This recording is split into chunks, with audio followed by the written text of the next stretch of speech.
gas is started.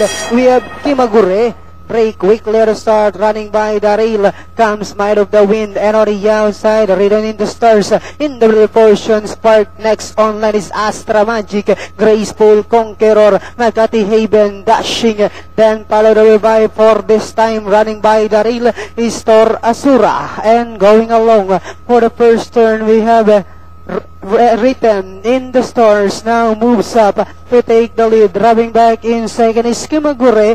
Spark comes next, Might of the Wind, Dashing, then followed by Graceful Conqueror, Astra Magic. Next online now is entry number 4, and this one is for this time. Then followed by Makati Haven, Kai Camrens, while Tor Asura now running at the tail of the field. Another far turn, we have Written in the Stars, maintaining a length lead. Kimagure in second, down in third comes Spark, moving up now on the outside is Graceful Conqueror, running by the rail is Dashing, then followed over by Might of the Wind.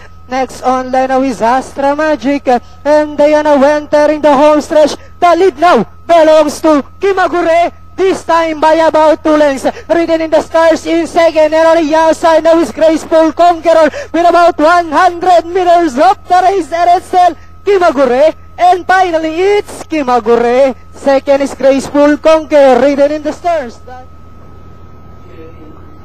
Astra Magic nga yung ating magiging pan Super 6. It's 6, 9, 8, 3, 5, and 7. Take a good look on rider FS Mendoza Jr. Going back to the scales. Ang kwartos natin is 13, 24 and a half, 25, 27 and a half. Total time ni Kimagure is 1 minute 30 seconds flat. Jackie Jr. Mendoza on Kimagure.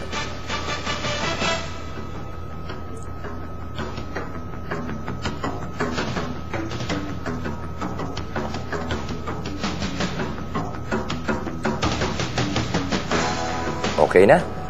Ngayon naman, tingnan natin yung ating ISOCAM shot.